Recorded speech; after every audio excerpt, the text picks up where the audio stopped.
মাননীয় সদস্যবৃন্দ বসুন বসুন বসুন প্লিজ। মুক্তিযুদ্ধ রাজাকার নিয়ে ফজলুর রহমানের কড়া ভাষায় উত্তপ্ত সংসদ, চেয়ার ছেড়ে দাঁড়িয়ে দুপক্ষকে শান্ত করলেন স্পিকার। বিরোধী দলের নেতা বলেছেন উনি মুক্তিযোদ্ধা পরিবারের লোক এবং উনি শহীদ পরিবারের লোক এবং উনি জামাতে ইসলাম করেন। এটা ডাবল অপরাধ। মুক্তিযোদ্ধা পরিবারের লোক কেউ জামাত করতে পারে না। উনি বলেছেন কোন মুক্তিযোদ্ধা কিংবা শহীদ মুক্তিযোদ্ধা পরিবারের কেউ জামাত ইসলামী করতে পারে না। তাহলে উনাকে জিজ্ঞেস করে করা লাগবে? আমার আইডেন্টিটি নিয়ে প্রশ্ন করা হয়েছে, এটা গুরুতর অপরাধ করেছেন উনি। আবার আমার আদর্শ সিলেকশনের ব্যাপারে উনি কথা বলেছেন, এটা বাড়তি অপরাধ করেছেন। রাজধানী নিউ মার্কেটে গুলিতে শীর্ষ সন্ত্রাসী টিটন নিহত, আন্তঃকন্দল থেকে হত্যার ধারণা পুলিশের, অপরাধীদের ধরতে চলছে অভিযান।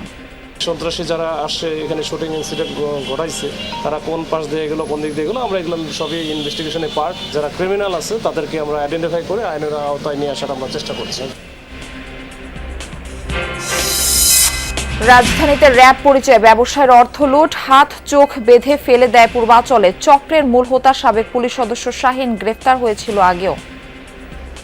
আমি লাভ দিয়েছি, লাভ দেওয়ার সময় আমার রিক্সার সাথে পাটা বেজে গেছে, তো ওরা আমার সাথে ধরে বসছে, একদম লাভ দিয়ে যেতে দিবে না। 4-5 জন ধরলে যা হয়, আমি তো একা পারার মতো টেনে হেসটে নিয়ে যাচ্ছে, বাট আমি যাচ্ছি না। আমি তখন চিল্লাইছি।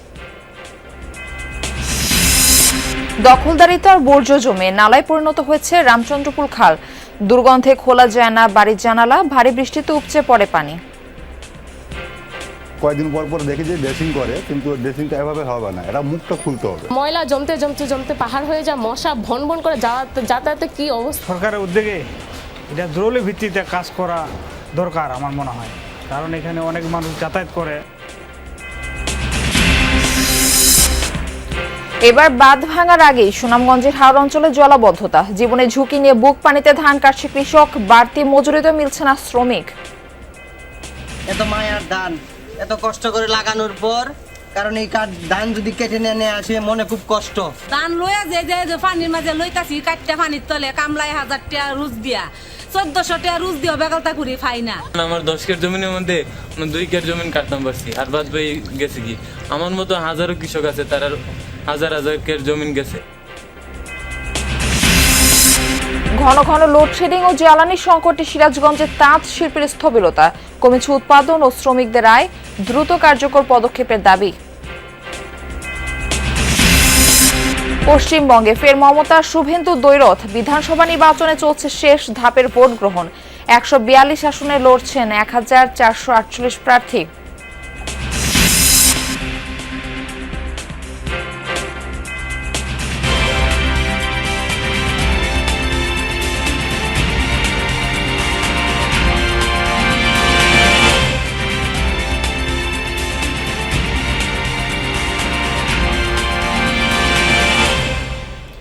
আমন্ত্রণ জানাচ্ছি যমুনা নিউজে, আপনাদের সঙ্গে থাকছি আমি মারফি রহমান। এতক্ষণ শিরোনাম দেখছিলাম। মুক্তিযুদ্ধের সাথে জুলাই আন্দোলনের তুলনা অমূলক বলে মন্তব্য করেছেন সরকার দলীয় সংসদ সদস্য ফজলুর রহমান। কথা বলেন জামায়াতের রাজনীতি প্রসঙ্গেও। তার বক্তব্যের প্রতিবাদ জানান বিরোধী দলীয় নেতা ও সংসদ সদস্যরা। মঙ্গলবার সরকার ও বিরোধীদের বক্তব্যে উত্তপ্ত ছিল জাতীয় সংসদ। এছাড়া মঙ্গলবার টেবিলে উত্থাপিত প্রশ্নের উত্তরে স্বরাষ্ট্রমন্ত্রী সালাউদ্দিন আহমদ জানান, গোয়েন্দা তথ্যের ভিত্তিতে মব সন্ত্রাসের বিরুদ্ধে ব্যবস্থা নেওয়া হচ্ছে। বিষয় হচ্ছিল প্রশ্নোত্তর দিয়ে শুরু সংসদ। এক পর্যায়ে উত্তপ্ত হয়ে ওঠে সরকার দলীয় এমপি ফজলুর রহমানের বক্তব্যকে কেন্দ্র করে। রাষ্ট্রপতির বক্তব্যের উপর ধন্যবাদ প্রস্তাবের শুরুতে মুক্তিযুদ্ধ ও জুলাই আন্দোলনের তুলনা অমূলক বলে মন্তব্য করেন তিনি। বলেন, মুক্তিযুদ্ধ এত সহজ জিনিস নয়, ব্রিটিশ বিরোধী দীর্ঘ আন্দোলনের ফসল মুক্তিযুদ্ধ। 5ই আগস্টের যোদ্ধাদেরকে আমি ছোট করে দেখি না, তবে কোনো কারণে আগস্ট কোনো বিপ্লব নয়, আগস্ট হলো গণ অভ্যুত্থান। সেই গণ অভ্যুত্থানকে যারা মুক্তিযুদ্ধ এবং মুক্তিযোদ্ধার সঙ্গে তুলনা করতে চায়, জুলাই যুদ্ধ এবং মুক্তিযুদ্ধ, তাদেরকে আমি বলবো, সবাইকে আমি বলবো, এই কথাটা বলাই অন্যায়। কারণ মুক্তিযুদ্ধ প্রশান্ত মহাসাগরের সঙ্গে ডুবার তুলনা করা যেমন, হিমালয় পর্বতের সঙ্গে টিলার তুলনা করা যেমন, মুক্তিযুদ্ধের সঙ্গে 5ই আগস্টের তুলনা করা ঠিক তেমনি। আমি কথাগুলো বলছি 5ই আগস্টের পরে যে ঘটনাগুলো হয়েছে সেগুলো তো কোনো আইনে ইনডেমনিটি পাওয়ার কথা না। পরে কথা বলেন কিছুদিন আগে সংসদে আনা শোক প্রস্তাবে যুদ্ধাপরাধীদের নাম অন্তর্ভুক্তি নিয়েও। জামায়াত কোনোদিন সরকার গঠন করতে পারবে না বলেও মন্তব্য তার। এদেশের জঙ্গলে শুধু কোকিল ডাকে না, এদেশের জঙ্গলে রয়্যাল বেঙ্গল টাইগারও থাকে। যতদিন রয়্যাল বেঙ্গল টাইগার থাকবে মুক্তিযোদ্ধা জিতবে, রাজাকার কোনোদিন এদেশে জয় লাভ করতে পারবে না।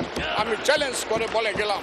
বিরোধী দলের নেতা বলেছেন উনি মুক্তিযোদ্ধা পরিবারের লোক এবং উনি শহীদ পরিবারের লোক এবং উনি জামাতে ইসলাম করেন। এটা ডাবল অপরাধ। মুক্তিযোদ্ধা পরিবারের লোক কেউ জামাত করতে পারে না। আমি আপনাদেরকে প্রোটেকশন আশা করতেছি। তার এই বক্তব্যে উত্তপ্ত হয়ে ওঠে জাতীয় সংসদ। আমি প্রতিদিনই বলি যে রুলস অফ প্রসিডিওর বইটা একটু পড়েন। যদি এই সংসদ যদি বিধি মোতাবেক পরিচালিত না হয়, এটি আর জাতীয় সংসদ থাকবে না। ফজলুর রহমানের বক্তব্যের প্রতিবাদ জানান বিরোধী দলীয় নেতা ডাক্তার শফিকুর রহমান। নির্ধারিত সময়ে এ নিয়ে যুক্তি তুলে ধরেন জামায়াতের সংসদ সদস্য শাহজাহান চৌধুরী। পার্সোনালি আমাকে হার্ট করেছেন। তিনি বলেছেন যে আমি বলে থাকি আমি শহীদ মুক্তিযোদ্ধা পরিবারের সদস্য, তাহলে ইনি এটাকে চ্যালেঞ্জ করছেন। 2 নম্বর উনি বলেছেন কোনো মুক্তিযোদ্ধা কিংবা শহীদ মুক্তিযোদ্ধা পরিবারের কেউ জামাত ইসলামী করতে পারে না, তাহলে উনাকে জিজ্ঞেস করে করা লাগবে। আমার আইডেন্টিটি নিয়ে প্রশ্ন করা হয়েছে, এটা গুরুতর অপরাধ করেছেন উনি। আবার আমার আদর্শ সিলেকশনের ব্যাপারে উনি কথা বলেছেন, এটা বাড়তি অপরাধ করেছেন। উনি যেই কথাগুলো উল্লেখ করেছেন আমি মনে করি এগুলোর জবাব দেওয়ার কোনো প্রয়োজন নেই। তার কারণ হচ্ছে জাতি জামাত ইসলামীকে ইতিহাসের কাঠগড়ায় এইবারের নির্বাচনে আনুপাতিক হারে ভোটের সংখ্যার দিক থেকে জাতি আমাদেরকে স্বীকৃতি দিয়েছে আমরা যে দেশপ্রেমিক। এর আগে পরিস্থিতি শান্ত করতে বক্তব্য রাখেন স্বরাষ্ট্রমন্ত্রী সালাউদ্দিন আহমেদ। নতুন করে আমার মনে হয় যে মুক্তিযুদ্ধের ইতিহাসের ভিত্তিতে জাতিকে আর বিভক্ত না করি। মুক্তিযুদ্ধের ইতিহাস যখন বলতে হবে তখন আমি কার সাথে? আমি হাবার সাথে যুদ্ধ করছি, আমরা রাজাকারের সাথে যুদ্ধ করছি, এবং তাই আমরা এখানে আসছি। মাঝে মাঝে লাইন ক্রস করি, কালকে হয়তো ভালো হয়ে যাব, কিন্তু আপনারা যা ছিলেন তা থাকবেন, তাই থাকবেন। এটা বাস্তব, এটাকে মেনে নেয়াই ভালো। 47, 52 আর 71 এক না। পরে কথা বলেন পররাষ্ট্র প্রতিমন্ত্রী। অন্তর্বর্তীকালীন সরকারের সমালোচনা করলে জবাব দেন বিরোধী দলীয় চিফ হুইপ। 5ই আগস্টের পরে যে সরকার গঠিত হয়েছে সেই সরকারে আমাদের যারা নবীনরা ছিলেন, আমাদের ভাইরা ছিলেন, তাদের বিরুদ্ধেও আনফরচুনেটলি গত 1.5 বছরে দুর্নীতির অভিযোগ উঠেছে। নাহিদ ইসলামের নামে কি দুর্নীতির অভিযোগ উঠেছে, নাহিদ ইসলাম কোথায় দুর্নীতি করেছেন? মাননীয় স্পিকার, আমি সেই প্রমাণ ওনাদের কাছে চাচ্ছি। টেবিলে উত্থাপিত প্রশ্নোত্তরে স্বরাষ্ট্রমন্ত্রী জানান পুলিশে 10,000 কনস্টেবল, 4,000 এসআই, 400 সার্জেন্ট পদ সৃষ্টির কার্যক্রম চলমান রয়েছে। গোয়েন্দা তথ্যের ভিত্তিতে মব সন্ত্রাস ও চাঁদাবাজদের আইনের আওতায় আনার কার্যক্রম হাতে নিয়েছে সরকার। এছাড়া কিশোর গ্যাং সদস্যদের বিশেষভাবে নজরদারি ও তালিকাভুক্ত করতে সারা দেশে পুলিশকে নির্দেশ দেয়া হয়েছে বলে জানান তিনি। যুক্তরাষ্ট্রে নিহত 2 জন বাংলাদেশি শিক্ষার্থীর মরদেহ দেশে ফিরিয়ে আনার ব্যাপারে উদ্যোগ নেওয়া হয়েছে বলে সংসদকে জানান পররাষ্ট্রমন্ত্রী। সদস্য জনাব মোহাম্মদ মুজিবুর রহমান। রাসেল আহমেদ, যমুনা নিউজ, ঢাকা। রাজধানীর নিউ মার্কেটে দুর্বৃত্তের গুলিতে নিহত হয়েছেন শীর্ষ সন্ত্রাসী খন্দকার নাঈম আহমেদ টিটন। মঙ্গলবার রাত 8টার দিকে নিউ মার্কেট বটতলা এলাকায় শহীদ শাহ নেওয়াজ ছাত্রাবাস সংলগ্ন রাস্তায় এই হত্যাকাণ্ডের ঘটনা ঘটে। রক্তাক্ত অবস্থায় উদ্ধার করে স্থানীয়রা তাকে হাসপাতালে নিয়ে যায়। চিকিৎসকরা জানান সেখানে পৌঁছানোর আগেই তার মৃত্যু হয়েছে। মরদেহ রাখা হয়েছে ঢাকা মেডিকেলের জরুরি বিভাগের মর্গে। পুলিশ জানায় টিটনের শরীরে 5টি গুলির আঘাত রয়েছে। 2001 সালে সরকার ঘোষিত 23 শীর্ষ সন্ত্রাসী তালিকার 2 নম্বরে নাম ছিল তার। নিহত টিটন আরেক শীর্ষ সন্ত্রাসী সঞ্জিদুল ইসলাম ইমনের শালক। ঘটনার সাথে জড়িতদের পরিচয় শনাক্তে পুলিশ সিসি ক্যামেরার ফুটেজ বিশ্লেষণ করছে। পুলিশের ধারণা শীর্ষ সন্ত্রাসীদের মধ্যকার অন্তঃকোন্দলেই তাকে হত্যা করা হয়েছে। এখন পর্যন্ত যতটুকু আমরা পেয়েছি যে এটা হাজারীবাগের যে নাঈম আহমেদ টিটন নামে একজন ব্যক্তি আছে, ওনারও হওয়ার সম্ভাবনা মানে বেশ কয়েকটা জায়গায় সূত্র থেকে আমাকে কনফার্ম করছে। সন্ত্রাসী যারা আসছে এখানে শুটিং ইনসিডেন্ট ঘটাইছে তারা কোন পাশ দিয়ে গেলো, কোন দিক দিয়ে গেলো, আমরা এগুলো সবই ইনভেস্টিগেশনের পার্ট। আমরা এটা দেখে আমরা দ্রুততর সময়ে আমরা এই যারা ক্রিমিনাল আছে তাদেরকে আমরা আইডেন্টিফাই করে আইনের আওতায় নিয়ে আসার আমরা চেষ্টা করছি। এই হত্যাকাণ্ডের বিষয়ে বিস্তারিত জানাতে রাজধানীর নিউ মার্কেট থানা থেকে আমাদের সঙ্গে যুক্ত হচ্ছেন সহকর্মী লামিয়া তিথি। বলতে হচ্ছে অন্তকোন্দল থেকে এই হত্যাকাণ্ড হয়ে থাকতে পারে। আসল কারণ জানতে পেরেছেন কিনা, কোনো মামলা হয়েছে কিনা, কাউকে আটক করা গেছে কিনা, সব মিলিয়ে বিস্তারিত জানাবেন। মার্ফি, আমি যদি আপনার শেষের প্রশ্নটা থেকে শুরু করি যে কাউকে আটক করা হয়েছে কিনা কিংবা মামলা করা হয়েছে কিনা, জি না, এখন পর্যন্ত কিন্তু মামলা করা হয়নি। তবে আমরা যে নিউ মার্কেট থানায় এসেছিলাম সেখানে কিন্তু আমরা জানতে পেরেছি যে মামলা প্রক্রিয়াধীন রয়েছে এবং যদি আটকের বিষয়টি বলি তাহলে এখন পর্যন্ত কিন্তু আটক কাউকেই করা সম্ভব হয়নি। কেননা জানেন গতকাল মঙ্গলবার ছিল নিউ মার্কেটের যে নিউ মার্কেট এলাকার সাপ্তাহিক ছুটি, সেই ছুটিতেই কিন্তু দোকানপাট বন্ধ ছিল এবং দোকানপাট বন্ধ থাকার কারণে খুব সাধারণভাবে যেই জায়গাটা এই হত্যাকাণ্ড ঘটেছে সেখানে কিন্তু কোনো সিসি ক্যামেরা তেমন ছিল না এবং সিসি ক্যামেরা না থাকায় কিন্তু আশপাশের যেই সিসি ক্যামেরা রয়েছে সেগুলো বিশ্লেষণ করে কিন্তু যে আসামি রয়েছে তাদের কিন্তু শনাক্তের চেষ্টা করছে। পুলিশের সাথে কিন্তু আমাদের কথা হয়েছিল, তারা কিন্তু আমাদের জানিয়েছেন যে শীর্ষ সন্ত্রাসীদের মধ্যকার যে অন্তকোন্দল রয়েছে সেই অন্তকোন্দল থেকেই কিন্তু ধারণা করা হচ্ছে যে হত্যাকাণ্ড করা হয়েছে এবং এই হত্যাকাণ্ড জড়িত ব্যক্তিদের কিন্তু খুঁজে বের করার চেষ্টাও করা হচ্ছে পুলিশের পক্ষ থেকে জানিয়েছে। এছাড়া কিন্তু সিসিটিভি যেই রয়েছে সেটিও বিশ্লেষণ করা হচ্ছে। তবে আরেকটি কথা উঠে আসছে যেটি হচ্ছে খন্দকার নাইম আহমেদ টিটনের যিনি কিনা শ্যালক ছিলেন শীর্ষ সন্ত্রাসী এই সানজিদুল ইসলাম ইমন, তাকেও কিন্তু ধারণা করা হচ্ছে। তবে এখন পর্যন্ত কিন্তু সঠিকভাবে নিশ্চিতভাবে বলা যাচ্ছে না। তবে বলা যায় যে গতকাল যেহেতু মঙ্গলবার ছুটির দিন ছিল নিউ মার্কেট এলাকাতে, তো সব লোকজন কম থাকার কারণে কিন্তু যে দুর্বৃত্তকারীরা তারা কিন্তু খুব সহজে পালিয়ে যেতে সফল হয়েছে। মারফি, তিথি, ধন্যবাদ জানাচ্ছি যুক্ত হওয়ার জন্য। র্যাবের পোশাক পরা কিন্তু র্যাবের সদস্য নয়, এই বাহিনীর পরিচয়ে রাজধানীতে এক ব্যবসায়ীর ৬৫ লাখ টাকা হাতিয়ে নেওয়ার অভিযোগ পাওয়া গেছে। তুরাগ থেকে মাইক্রোবাসে তুলে হাত চোখ বেঁধে ফেলে দেয়া হয় পূর্বাচলে। ভুক্তভোগীর মামলার পর চক্রের মূল হোতা পুলিশের সাবেক সদস্য শাহিনকে গ্রেফতার করা হয়েছে। আটক করা হয়েছে সন্দেহজনক আরও কয়েকজনকে। যমুনা টেলিভিশনের অনুসন্ধানে মিলেছে অবাক করা আরও কিছু তথ্য। বিস্তারিত জানাচ্ছেন তানভীর সিদ্দিক টিপু, ছবি তুলেছেন মোহাম্মদ নিজাম।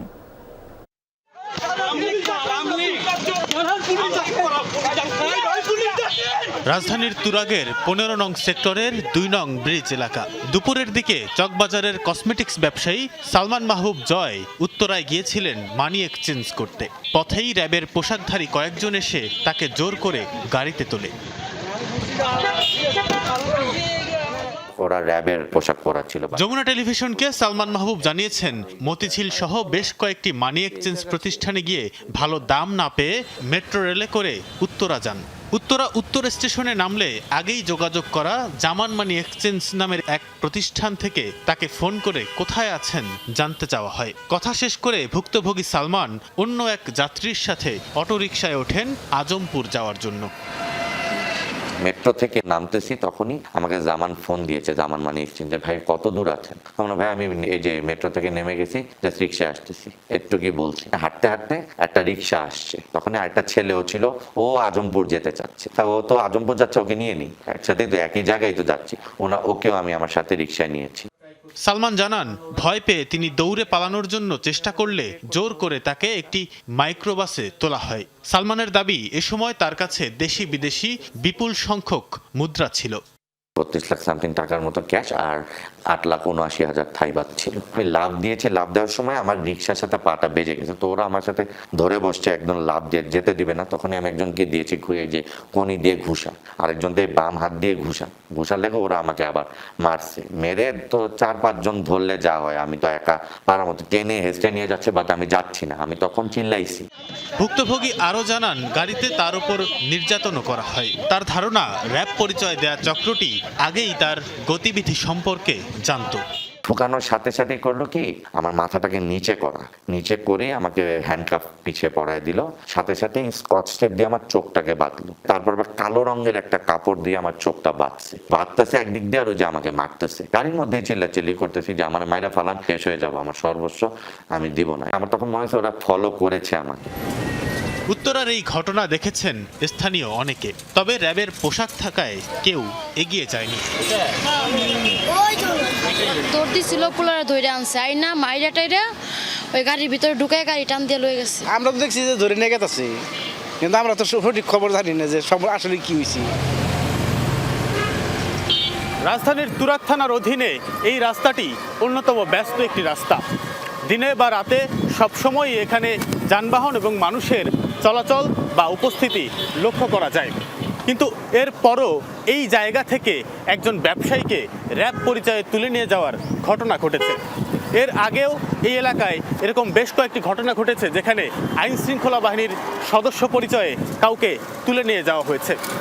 রাজধানীর বিভিন্ন সড়ক ঘুরে পূর্বাচল ৯ নং সেক্টরের একটি নির্জন জায়গায় সালমানকে ফেলে পালিয়ে যায় র্যাব পরিচয় দেওয়া চক্রটি। হাতিয়ে নেওয়া হয় টাকা। এখানে পেয়েছি। দিয়াবাড়ি থেকে সালমান মাহবুব জয়কে একটি গাড়িতে করে 23 কিলোমিটার দূরে এনে এই পূর্বাচলের এই জায়গাটিতে ফেলে রাখা হয়। পরে স্থানীয় বাসিন্দারা তাকে উদ্ধার করেন। এলাকাবাসী বলছে জনবসতি কম হওয়ায় এখানে প্রায়শই ঘটে এমন ঘটনা। এই জায়গায় হচ্ছে নীরব, মানে এখানে মানুষ চলো জনসংখ্যা কম, তো আমাদের বাড়ি এখানে বাড়ি দূরে দূরে বাড়ি, যা মনে করেন যে কেউ আশেপাশে দেখে না।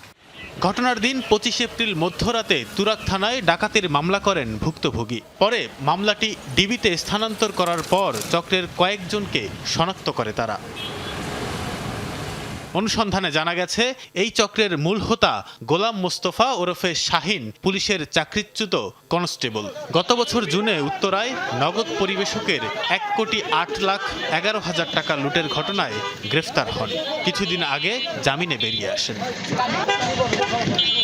তানভীর সিদ্দিক টিপু, যমুনা নিউজ, ঢাকা। রামচন্দ্রপুর খালের জমি দখল করে গড়ে উঠেছে বহুতল ভবন। কোথাও কোথাও খাল পরিণত হয়েছে নালায়, আবার কোথাও বর্জ্য ও মাটি জমে খাল প্রায় ভরাট হয়ে গেছে। নিয়মিত পরিচ্ছন্নতার অভাবে এমন বেহাল দশা খালটির। দুর্গন্ধে বাড়ির জানালাও খোলা রাখা যায় না। ভারী বৃষ্টি হলেই খালের পানি উপচে পড়ে, অথচ পানি প্রবাহ ফিরিয়ে আনা গেলে খালটি স্থানীয়দের জন্য আশীর্বাদ হতে পারত। শাকিল হাসানের রিপোর্ট, ছবি SRS আলীর। রাজধানীর পশ্চিমাংশে বুড়িগঙ্গার মোহাম্মদী হাউজিং এলাকা থেকে রামচন্দ্রপুর খালটির উৎপত্তি। শেখের টেক, শ্যামলী হাউজিং ও আদাবর এলাকা দিয়ে প্রবাহিত খালটির দৈর্ঘ্য 3 কিলোমিটারের কিছু বেশি। এই খালের প্রস্থ কোথাও 15 মিটার, কোথাও 25 মিটার। খালটির শুরুর প্রায় 1.5 কিলোমিটার অংশ মোটামুটি পরিচ্ছন্ন, পানির প্রবাহও আছে, কিন্তু চন্দ্রিমা মডেল টাউন হাক্কার মোড়ের অংশে পৌঁছাতেই বদলে যায় দৃশ্য। খালের এই অংশে জমে আছে গৃহস্থালী বর্জ্য, প্লাস্টিক ও পলিথিন। আবর্জনার কারণে খালের এই অংশে পানির প্রবাহ বন্ধ হয়ে গেছে। কয়েকদিন পর পর দেখি যে ড্রেসিং করে, কিন্তু ড্রেসিংটা এভাবে হবে না, এটা মুখটা খুলতে হবে। তো নিয়ে একদিন হয়তো সবাই মিলে এসে খালটাকে খনন করার পরে দেন এটা তদারকি না করাতে আবার আগের জায়গায় ফিরে যায় আর কি খালের পরিস্থিতি। খালটা খনন না করার কারণে আপনার এই খালটার এই অবস্থা হয়ে গেছে। হাক্কার গলি থেকে সামনে এগোলে বর্জ্যের স্তূপ আরো ঘন হতে দেখা যায়। কোথাও কোথাও বর্জ্য আর মাটি জমে খালের মাঝে এমন শক্ত হয়ে গেছে যে মানুষ দাঁড়াতে পারে। বিভিন্ন ধরনের আবর্জনায় খালটির বেহাল দশা, পানি প্রবাহ পর্যন্ত বন্ধ হয়ে গেছে। খালটি বাঁচাতে হলে পানি প্রবাহ ফিরিয়ে আনতে হবে, পাশাপাশি নতুন করে আবর্জনা ফেলা বন্ধ করতে হবে। এখানে খালটি পারাপারে বাঁশের সাঁকো তৈরি করা হয়েছে। ঝুঁকি নিয়েই হাজারো বাসিন্দা চলাচল করেন সাঁকো দিয়ে। এই ব্রিজটা আর কি, এটা যদি হয় খুবই উপকার হয়। হ্যাঁ, এই হাউজিংটা একদম পুরাটাই অনেক দূর ঘুরতে হয়। এই যে সরকারের উদ্যোগে এটা জরুরি ভিত্তিতে কাজ করা দরকার আমার মনে হয়, কারণ এখানে অনেক মানুষ যাতায়াত করে। আদাবরের শ্যামলী হাউজিংয়ের ৩ নম্বর সড়কের কাছে খালটি ইউ আকৃতিতে বাঁক নিয়েছে। এই বাঁকের জায়গাটিতে বর্জ্যের পরিমাণ সবচেয়ে বেশি। খালের 2 পাড় দখল করে উঁচু ভবনও তৈরি হয়েছে। খাল খুঁজে পাওয়াই কষ্ট। 2 সাইডে ওয়াল কইরা একবারে ক্লিয়ার, যে কেউ দখলও না করতে পারে, তাইলে মনে হয় যে ভালো হয়। এখানে ময়লা জমতে পাহাড় হয়ে যায়, মশা ভন ভন করে যাতায়াতে কি অবস্থা, দুর্গন্ধ অবস্থা খারাপ হয়ে যায়। খালের পানি প্রবাহ সচল রাখতে এর আগে প্রকল্প নেওয়া হলেও কাজ হয়নি।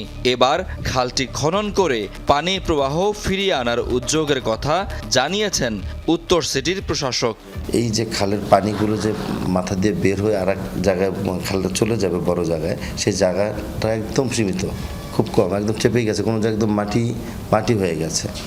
তো এটা নিয়ে আমাদের এই যে হয়তো বা অল্প কয়েকদিন বাকি আছে, আমরা নতুন করে একটা টেন্ডারের ব্যবস্থা করব, যাতে করে খালগুলো আমরা খনন করতে পারি। বসিলা আদাবর এলাকার পানি প্রবাহের অন্যতম পথ রামচন্দ্রপুর খালটি কল্যাণপুর মূল খালে গিয়ে মিশেছে। শাকিল হাসান, যমুনা নিউজ, ঢাকা। কয়েকদিনের বৃষ্টি ও পাহাড়ি ঢলে বাঁধ ভাঙার আগে জলাবদ্ধতার কবলে সুনামগঞ্জের হাওড় অঞ্চল। চোখের সামনে পাকা ধান তলিয়ে যেতে দেখে জীবনের ঝুঁকি নিয়ে বুক পানিতে নেমে ধান কাটছেন চাষিরা। অতিরিক্ত মজুরি দিলেও মিলছে না শ্রমিক। আগাম বন্যার বিজ্ঞপ্তিতে জলের সাথে যুদ্ধ করে কিছু ধান কাটা গেলেও রোদের অভাবে চারা গজাচ্ছে ধানে। সোনারঙা পাকা ধান তলিয়েছে বৃষ্টির জলে। অন্যদিকে কৃষকের প্রাণ ঝরছে বজ্রপাতে হাওরে নামলে। ঘাম ঝরানো ফসল বাঁচাতে প্রাণের পরোয়া না করেই বুক পানিতে নেমে চলছে কৃষকের সংগ্রাম। নিদারুণ এই দৃশ্য সুনামগঞ্জের প্রতিটি হাওরে। ঠান্ডা বাতাস, তাছাড়া পানির তো আমরা ধান কাটা যায় না। 6টা থেকে এখন তো আমরা ধান কাটতেছি, খুব করে কষ্ট করে কাটতেছি। আমরা কৃষক, এই ধান না কেটে পারি না। এত মায়ার ধান এত কষ্ট করে লাগানোর পর, কারণ এই ধান যদি কেটে নিয়ে আসে মনে খুব কষ্ট। আমার 10 কের জমিনের মধ্যে 2 কের জমিন কাটতাম পারছি, আর বাদ বাই গেছে কি। আমার মতো হাজারো কৃষক আছে, তারা হাজার কের জমিন গেছে, কেউ তো ঠিকঠাক মতো কাটতে পারছে না। পাকা ধান জলমগ্ন থাকায় জমিতে নামানো যাচ্ছে না হারভেস্টার মেশিন। বেশি মজুরি দিলেও পাওয়া যাচ্ছে না শ্রমিক। অসহায় কৃষকের সারা বছরের খোরাক তলিয়ে যাচ্ছে চোখের সামনেই। চতুর্মুখী এমন সংকটে দিশেহারা চাষিরা। শ্রমিক বলতেও নাই, শ্রমিকের মজুরি অনেক বেশি। এই কারণে অনেক কষ্ট করে নিজের জমি নিজেও কাটতেছি, যতটুকুই পারা যায় শ্রমিক ব্যবস্থা করে কাটতাম আর কি। ধান লইয়া যে পানির মাঝে লইতাছি, কাটটা পানির তলে কামলায় 1000 টাকা রুজ দিয়া, 1400 টাকা রুজ দিয়া বেগালতা করি ফাই না, কামলা ফাই না। নিজে নাইমা টাইম মাঝে ধান চান লইয়া বাচ্চা কাচ্চা লইয়া কাটটা এই অবস্থা করে রয়েছি। যে সুগাই আমি কি কইরা এই চিন্তায় জান বাসে না। হারভেস্টার তো আছে, তবে আমাদের এলাকা কোনো জায়গায় পানি লাগিলাম না, আবার কোনো জায়গায় তেল সম্পর্ক লাগিলাম না। কৃষি সম্প্রসারণ অধিদপ্তরের তথ্য মতে মঙ্গলবার পর্যন্ত হাওরে ধান কাটা হচ্ছে 44%। বাকি যতটুকু কর্তন হয়নি তার বেশিরভাগই নিমজ্জিত। হাওড় এবং নন হাওড়ে প্রায় আমাদের 44.50% কর্তৃত হয়েছে, অর্থাৎ 99,483 হেক্টর। এবং জলাবদ্ধতা আমাদের আজ পর্যন্ত প্রায় 7,000 হেক্টর প্রাথমিকভাবে জলাবদ্ধতা হয়েছে। এর মধ্যে 2,047 হেক্টর পুরোপুরি ক্ষতিগ্রস্ত হয়েছে। সংকট মোকাবেলায় নিয়মিত দিক নির্দেশনা দিচ্ছেন ঊর্ধ্বতন কর্মকর্তারা। জেলা প্রশাসক জানালেন, এই দুঃসময়ে তারা কৃষকের পাশে আছেন। আশেপাশ থেকে যারা একটু ফ্রি আছে তারা যেন এসে কাজটা করে দেয়। তবে আমরা আসলে যদি আমরা জানি না, যদি আবার পূর্বাভাস যদি মিলে যায়, তাহলে হয়তো আমাদের এই কিছু ধান 100% কর্তন করাটা আমাদের আলটিমেটলি শেষ পর্যন্ত হবে কিনা একটু আমরা চিন্তিত। তবে মেজরিটি হয়ে যাবে ইনশাল্লাহ। জলাবদ্ধতা, শিলাবৃষ্টি সহ প্রাকৃতিক দুর্যোগে সর্বস্ব হারানো কৃষকদের তালিকা তৈরি করে সরকারি সহযোগিতা প্রদানের দাবি ভুক্তভোগীদের। রাহিম সারোয়ার, যমুনা নিউজ। দেশে ভয়াবহ আকার ধারণ করেছে হাম। প্রতিদিনই হাম ও উপসর্গে মৃত্যু আক্রান্ত বাড়ছে। এই পর্যন্ত হামে 273 জনের মৃত্যু হয়েছে। এ বিষয়ে আরো বিস্তারিত করে জানাতে চাঁদপুর থেকে আমাদের সঙ্গে যুক্ত হচ্ছেন সহকর্মী ইব্রাহিম রনি। এই যে দিন দিন হামের প্রকোপ বৃদ্ধি পাচ্ছে, সে সাথে প্রতিদিনই কিন্তু শিশু মৃত্যুর খবর শোনা যাচ্ছে। এ বিষয়ে চিকিৎসকরা কি বলছে এবং চাঁদপুরের অবস্থাটা কি, সেখানে প্রকোপ আসলে কেমন?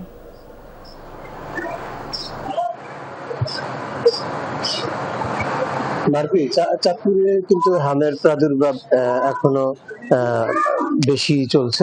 চাঁদপুরে গত 24 ঘন্টায় 12 জন রোগী চাঁদপুরের হাসপাতালগুলোতে এসেছেন, তারা ভর্তি রয়েছেন। চাঁদপুর সদর হাসপাতালে আগে 2টি ব্লক ছিল, এখন কিন্তু 3টি ব্লকে চিকিৎসা চলছে, যে কারণে কিন্তু এখন 16টি বেডের বিপরীতে আজকে এই সদর হাসপাতালে কিন্তু 37 জন রোগী, যাদের বেশিরভাগই শিশু, তারা চিকিৎসাধীন রয়েছে। তো আমরা অভিভাবকদের সাথে কথা বলেছিলাম, তারা কিন্তু উদ্বিগ্ন।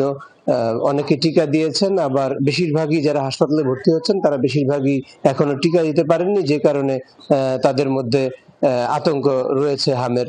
আর অনেকে, আজকেও একজন শিশু কথা বললাম, তারা কিন্তু টিকা দিয়েছেন, কিন্তু তারপরও টিকা দেওয়ার পর দিনই হাসপাতালে ভর্তি হতে হয়েছে। তো আর চাঁদপুর এই পর্যন্ত চাঁদপুরে কিন্তু 4 শতাধিক হাম সন্দেহে হাসপাতালে এসেছেন, চিকিৎসা নিয়েছেন। টিকা দেওয়া হয়েছে জেলায় এ পর্যন্ত 2 লক্ষাধিক শিশুকে। 3 লাখ শিশুকে টিকা দেওয়ার টার্গেট নিয়েছে স্বাস্থ্য বিভাগ। তো এই ছিল চাঁদপুর থেকে সর্বশেষ। মারফি আর অনেক ধন্যবাদ জানাচ্ছি যুক্ত হবার জন্য। ময়মনসিংহ শহরে স্কুল ছাত্রীদের সামনে এক ব্যক্তির অশ্লীল আচরণের ভিডিও সামাজিক যোগাযোগ মাধ্যমে ভাইরাল হওয়ার পর ব্যাপক চাঞ্চল্যের সৃষ্টি হয়েছে। সিসিটিভি ফুটেজে ধরা পড়া এই ঘটনায় আতঙ্কিত হয়ে পড়েছেন অভিভাবকরা। অভিযোগ রয়েছে, দীর্ঘদিন ধরেই এই অপকর্ম করে আসছে অভিযুক্ত ব্যক্তি, তবে তাকে আইনের হাতে না দিয়ে মুচলেকা দিয়ে ছেড়ে দেওয়ায় উঠেছে নানা প্রশ্ন। সিসিটিভি ফুটেজে দেখা যায়, স্কুল ছুটির সময় গলি পথে দাঁড়িয়ে এক ব্যক্তি নারী শিক্ষার্থীদের সামনে অশ্লীল অঙ্গভঙ্গি করছে সে। ঘটনাটি ময়মনসিংহের নতুন বাজার এলাকার। ভিডিওটি এরই মধ্যে সামাজিক যোগাযোগ মাধ্যমে ভাইরাল হয়েছে, ফলে আতঙ্কে রয়েছেন অভিভাবকরা। আমি একজন মেয়ের বাবা, আমার একটা ছেলে এখানে পড়ে, কিন্তু আমার কাছে ওই জিনিসটা অনেক খারাপ লাগছে। আমরা নিজেরাই অনিরাপদ বোধ করি, আর এরকম একটা স্কুলের পাশে একটা এলাকায় এরকম কখনোই কাম্য না। যদি একটা দৃষ্টান্তমূলক শাস্তি না হয় তাহলে তো মানে এটা মেনে নেওয়া যায় না, কারণ বাচ্চা এত নিরাপদ না। গত বৃহস্পতিবারের এই ঘটনায় অভিযুক্ত ব্যক্তিকে খুঁজে বের করে ধরে স্কুল কর্তৃপক্ষের কাছে নিয়ে যায় অভিভাবকরা। পরে জানা যায়, প্রায় 6 মাস ধরে একই ধরনের অপকর্ম করে আসছে মাহমুদুল হাসান নামের এই ব্যক্তি। তবে তাকে আইনের হাতে না তুলে শুধু মুচলেকা নিয়ে ছেড়ে দেওয়া হয়। অভিভাবকরা ওনাকে রাস্তা থেকে ধরে নিয়ে স্কুলের অফিস রুমে নিয়ে গেলেন। তারপরে আমি আসলাম, আসার পরে কথা বললাম, তাকে ধরছিলাম যে তুমি কতদিন যাবত এখানে আসো। পরে বলছে আমি বেশ কিছুদিন যাবত আসি, কিন্তু আমাদের নজরে পড়ে না। এই গলিতে সাধারণত সকালবেলা যখন মেয়েরা ঢুকে তখন তো আর আমরা এখানে থাকি না। অভিযুক্ত মাহমুদুল হাসান শহরের ছোটবাজার এলাকার একটি শাড়ি কাপড়ের দোকানের কর্মচারী। ভিডিও ভাইরাল হওয়ার পর থেকে সে পলাতক। স্কুলের মালিকের সাথে কথা বলার পরে তো ওনাকে দোকানে আনা হয়েছিল, ওখানে আনার পরে উনি নাস্তারা করে চলে গেছে স্যার দেশে। বিষয়টা আমরা দেখেছি, তো অফিসার ইনচার্জ মহোদয় আমাদেরকে এই দোষী ব্যক্তিকে ধরার জন্য তৎপর থাকতে বলছেন। আমরা খোঁজাখুঁজি রাখছি, ওনাকে পাওয়া মাত্রই ওনাকে আইনের আওতায় আনা হবে। স্কুল কলেজের সামনে বখাটেদের উৎপাত বাড়ছে বলে অভিযোগ তুলে প্রশাসনকে সতর্ক থাকার আহ্বান জানিয়েছেন সংশ্লিষ্টরা। বিকৃত রুচি মানুষগুলো যেন কোনোভাবেই জেলখানা থেকে বেরোতে না পারে, সেজন্য আইনের সর্বোচ্চ প্রয়োগ দরকার, এবং যাদের সঙ্গে এই ঘটনা করেছে তাদেরকে কাউন্সিলিং দরকার। ইতিমধ্যেই ময়মনসিংহের সর্বোচ্চ প্রশাসনকে 2-3 বার বলেছি এটার বিরুদ্ধে সর্বোচ্চ ব্যবস্থা নেওয়ার জন্য এদের বিরুদ্ধে। এ ধরনের ঘটনায় উদ্বেগ প্রকাশ করেছেন অভিভাবকরা। দ্রুত অভিযুক্তকে আইনের আওতায় এনে শিক্ষার্থীদের নিরাপত্তা নিশ্চিত করার দাবি জানিয়েছেন তারা। ঘটনাটি নিশ্চয়ই আপনাদের মনে ঘৃণার জন্ম দিয়েছে, তবে যারা সামাজিক যোগাযোগ মাধ্যমে এই ছবি দেখেছেন তারা নিশ্চয়ই খেয়াল করেছেন সেই ছবির মাঝে 2টি শিশু যাদের সাথে এই অপরাধ হচ্ছিল তাদের ছবিও দেখা যাচ্ছে। একের পর এক শেয়ার করছি, প্রতিবাদ জানাচ্ছি এই অজুহাতে, কিন্তু আমরা নিজেরা কি খেয়াল করেছি আমরা যে সেই 2 শিশুরও নিরাপত্তা লঙ্ঘিত করছি? এই প্রশ্ন আমাদের মধ্যে আসতে হবে, বলছেন সংশ্লিষ্টরা। হুসাইন শাহিদ, যমুনা নিউজ, ময়মনসিংহ। চারপাশে যখন বিদ্যুতের আলোয় আলোকিত, তখন প্রতিবেশীর বাধার মুখে বাড়ি নির্মাণের 31 বছর পার হলেও কুপির আলো জ্বালিয়ে জীবনযাপন করছে মুন্সিগঞ্জের মীরকাদিম পৌর এলাকার একটি পরিবার। শুনতে অবাক লাগলেও তীব্র গরম আর নিকোষ কালো রাত এভাবেই পার করেন মাস্টার্স পরীক্ষার্থী পারমিতাদের পরিবার। দুর্ভোগ লাঘবে প্রশাসনের হস্তক্ষেপ চায় ভুক্তভোগী পরিবারটি। বর্তমান বিশ্বে গণতন্ত্র ডিজিটাল যুগেও কুপিরালয়ে চলছে পড়াশোনা, আর এভাবেই সর্বোচ্চ ডিগ্রি অর্জনের প্রস্তুতি নিচ্ছেন পারমিতা সরকার। লোডশেডিং নয়, পারমিতাদের ঘরে কখনোই পৌঁছায়নি বিদ্যুতের আলো। মুন্সিগঞ্জ সদরের সুধারচর এলাকায় ৩১ বছর আগে ঘর নির্মাণ করেন পারমিতার বাবা পরেশচন্দ্র সরকার।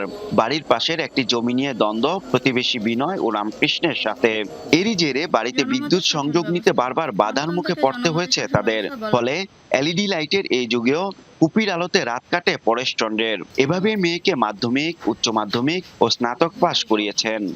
জ্ঞান হওয়ার পর থেকেই দেখতেছি যে আমাদের বাসায় কারেন্ট নাই। ইন্টার পরীক্ষা দিচ্ছি, এসএসসি পরীক্ষা দিচ্ছি, সব এই কুপির আলোতে পড়তে হয়েছে আমার এই কুপির আলোতে। ঘর ভেঙে গেছে, ঘরটা যে তুলুম তাও মিস্ত্রি বলে কারেন্ট ছাড়া আমরা রান্না চালাতে পারতাম না, আপনি বিদ্যুৎ আগে আনেন তারপরে ঘরের কারেন্ট। আমার ছেলে নাই, জায়গা বেশি, এবং একটা মাইয়া বিয়া দিলে যে বউ আমার অত্যাচার করে এক ভাইয়ে রেখে দিয়েছে 92 টনে। আর আমারও ওই অবস্থায় কয়েকবার মাইরও দিছে আমারে এই সম্পত্তি কিন্তু কোর্টে গিয়ে তারা পারে না, আইনগতভাবে আমি রাইট। বিদ্যুৎ সংযোগ নিতে হলে প্রতিবেশীদের জায়গার উপর থেকে তার টানতে হবে। ভুক্তভোগীদের দাবি, জমির বিষয়ে সমঝোতা না করায় তার টানতে বাধা দেন প্রতিবেশীরা। গ্রাম পঞ্চায়েতের ধারে ধারে ঘুরেও হয়নি সুরাহা। এই পর্যন্ত অনেক টাকা খরচ হয়েছে, এগুলো টাকা দিয়ে আনি, আনলে পরে বাধা দিয়ে রাখে, কিন্তু আমাকে ওই কারেন্ট এখানে বসাইতে দেয় না। বিষয়টি অকপটে স্বীকার করেন প্রতিবেশী বিনয় ও রামকৃষ্ণ। জানান, জমি নিয়ে সমঝোতায় না এলে নিজেদের জায়গার উপর থেকে বিদ্যুতের লাইন টানতে দেবেন না তারা।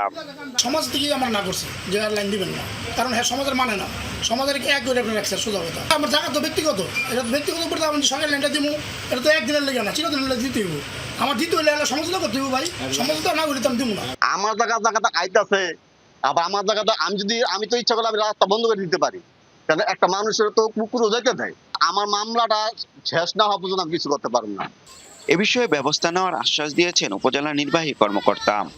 আমি পল্লী বিদ্যুতের থেকে লোক নিয়ে গিয়ে আমি তার বাসাটি ভিজিট করব এবং তার ওখানে বিদ্যুতের সংযোগ দেওয়ার ক্ষেত্রে আমাদের দিক থেকে যেটি করার আমরা সর্বোচ্চ চেষ্টা করব, আমাদের আন্তরিকতা থাকবে। মুন্সিগঞ্জ সদর উপজেলাকে বহু আগেই শতভাগ বিদ্যুতায়নের আওতায় আনা হয়েছে, অথচ এই উপজেলার বাসিন্দা হয়েও পারমিতাদের ঘরে এখনো নেই বিদ্যুৎ। তবে কি সমাজ, রাষ্ট্র পারমিতাদের আধারে রেখে আলোর পথে হাঁটতে চায়, নাকি নতুন সরকার তাদের ঘরে আলো প্রজ্বলনের ব্যবস্থা করবে? সে প্রশ্ন থাকলো আমাদের। আরাফাত রায়হান সাকিব, যমুনা নিউজ, মুন্সিগঞ্জ। বাংলাদেশে তৈরি জুতা বিদেশে রফতানি করতে চায় বহুজাতিক কোম্পানি বাটা। সেজন্য আসবে নতুন বিনিয়োগ। বিষয়টি নিয়ে আলোচনা হয়েছে প্রধানমন্ত্রী তারেক রহমানের সাথেও। এই তথ্য জানিয়েছেন বাটা গ্রুপের গ্লোবাল সিও পানোস মাইটারোস।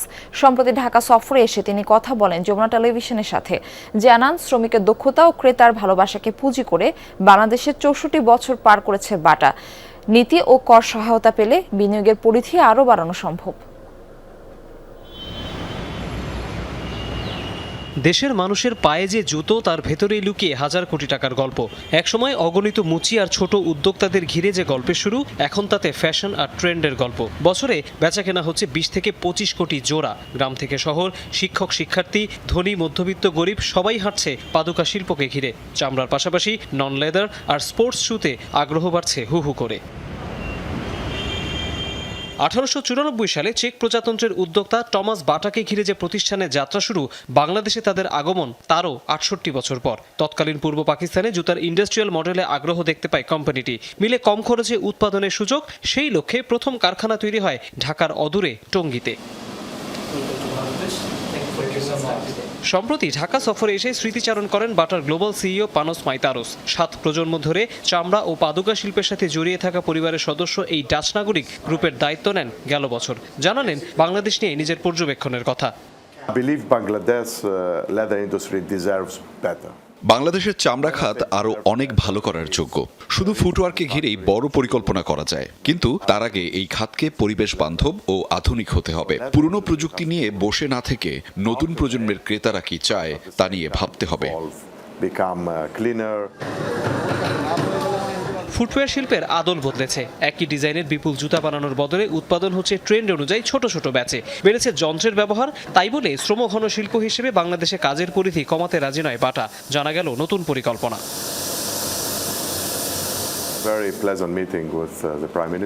বাংলাদেশি নতুন বিনিয়োগ ও রপ্তানি শুরু নিয়ে প্রধানমন্ত্রীর সাথে কথা হয়েছে। তিনি সহায়তা দিতে প্রস্তুত। সেটি পাওয়া গেলে আমাদের লক্ষ্য একটাই, আমরা সবার জন্য জুতো বানাতে চাই। কোনো নির্দিষ্ট ধাঁচের ক্রেতার টার্গেট করে নয়, আমরা জুতার দাম সবার নাগালেও রাখতে চাই। ব্যবসার সঠিক পরিবেশ পেলে তা সহজেই করা সম্ভব। এ সময় বাংলাদেশের নীতি ও কর কাঠামো নিয়ে চ্যালেঞ্জের কথা জানান পারস মাইতারস।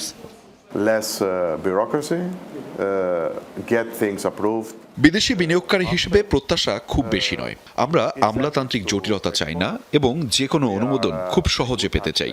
মনে রাখতে হবে, আমরা ফুটওয়্যার খাতে বাংলাদেশের সর্বোচ্চ করদাতা, তাই এখান থেকে রপ্তানি শুরু হলে প্রণোদনা প্রত্যাশা করতেই পারি।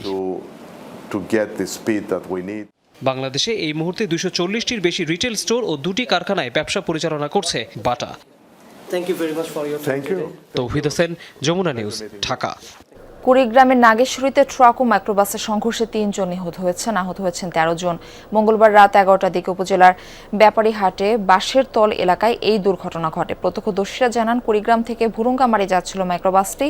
এ সময় বিপরীত দিক থেকে আসা একটি ট্রাকের সাথে সংঘর্ষ হয়। ঘটনাস্থলে প্রাণ হারান 2 জন। খবর পেয়ে ফায়ার সার্ভিসের কর্মীরা ও পুলিশ ঘটনাস্থলে পৌঁছে আহতদের উদ্ধার করে। হাসপাতালে নেয়ার পথে আরও একজনের মৃত্যু হয়।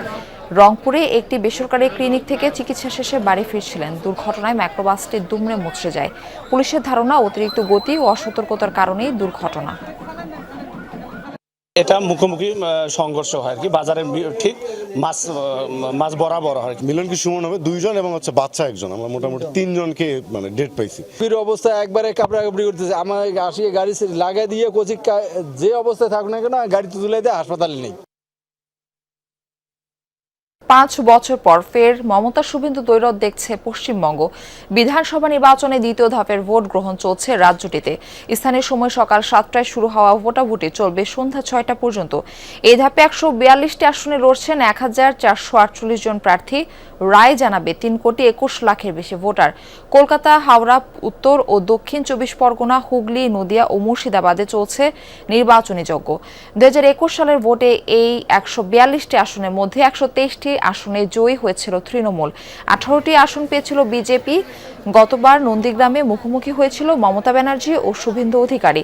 এই দুই প্রতিপক্ষের সম্মুখ লড়াইয়ে এবারের হাই ভোল্টেজ কেন্দ্র ভবানীপুর। পশ্চিমবঙ্গ বিধানসভা নির্বাচনের প্রথম ধাপ অনুষ্ঠিত হয় গত 23 এপ্রিল। ভোটাভুটি হয় 152 আসনে। রাজ্যটিতে আগামী 4 মে ঘোষিত হবে নির্বাচনের ফলাফল। পশ্চিমবঙ্গে বিধানসভা নির্বাচনের হাই ভোল্টেজ আসন ভবানীপুরে আছেন সহকর্মী সুকান্ত চট্টোপাধ্যায়। আমরা সরাসরি যুক্ত হচ্ছি তার সঙ্গে। সুকান্ত, মমতা শুভেন্দুর লড়াইয়ের কারণে সবার চোখ তো ভবানীপুরের দিকে, তো ভোটার উপস্থিতি, নিরাপত্তা ব্যবস্থা মিলিয়ে ভোট কেন্দ্রগুলোর কি অবস্থা দেখছেন? দেখুন, সকাল থেকে আবহাওয়াটা একটু মেঘলা আকাশ রয়েছে, তার কারণে মানুষের ভোটারদের একটা স্বস্তি, কারণ প্রথম দফায় প্রায় 7 জন ভোটারের মৃত্যু হয়েছিল এই তীব্র দাবদাহে। আমরা এই মুহূর্তে দাঁড়িয়ে রয়েছি দক্ষিণ কলকাতার ভবানীপুরে মিত্র ইনস্টিটিউটে। এখানেই মমতা বন্দ্যোপাধ্যায় বিকেলের দিকে ভোট দেবেন, কিন্তু এই মুহূর্তে তার ভাতিজা অর্থাৎ সাংসদ তথা সর্বভারতীয় সাধারণ সম্পাদক অভিষেক বন্দ্যোপাধ্যায় কিছুক্ষণের মধ্যেই ভোট দিতে আসবেন। আমার এই পেছনে যে মিত্র ইনস্টিটিউট আছে সেখানে স্বাভাবিকভাবেই যে সাংবাদিক থেকে শুরু করে তার সিকিউরিটি, তিনি যে ক্লাস ক্যাটাগরি নিরাপত্তা পান, সেই কারণে কিন্তু যথেষ্ট নিরাপত্তা বলয় এখানে তৈরি করা হয়েছে। ইতিমধ্যে বিক্ষিপ্ত ভাবে যে 142টি আসনে ভোট গ্রহণ চলছে, 2-1টি জায়গা ছাড়া সব জায়গায় শান্তিপূর্ণ এখনো পর্যন্ত ভোট চলছে। সকাল এখন ঘড়ি কাটা ভারতীয় সময় সকাল 8:16। সেই ক্ষেত্রে দাঁড়িয়ে কিন্তু মোটামুটি কোথাও বিক্ষিপ্ত কিছু গন্ডগোলের কথা বিশাল কিছু আসেনি। তেল রপ্তানিকারক দেশগুলোর জোট ওপেক এবং ওপেক প্লাস থেকে বেরিয়ে যাওয়ার ঘোষণা দিয়েছে সংযুক্ত আরব আমিরাত। আবুধাবির অভিযোগ, ইরানের হামলা থেকে আরব আমিরাতকে রক্ষায় এগিয়ে আসেনি অন্য কোনো আরব দেশ। বিশ্বব্যাপী চলমান ব্যাপক জ্বালানি সংকটের মাঝে এমন কঠোর সিদ্ধান্ত নিল দেশটি। এর ফলে বিশ্ববাজারে বড় ধাক্কা আসতে পারে এমন শঙ্কা সংশ্লিষ্টদের। বিশ্বের জ্বালানি তেল উৎপাদনকারী দেশগুলোর মধ্যে আরব আমিরাতের অবস্থান অষ্টম। আগামী 1 মে থেকে কার্যকর হবে এই সিদ্ধান্ত। বিশ্বের জ্বালানি তেল উৎপাদনকারী প্রভাবশালী দেশগুলো নিয়ে গঠিত ওপেক ও ওপেক প্লাস বিশ্বের মোট তেল সরবরাহের 1/3 বেশি উৎপাদন করে এই জোট।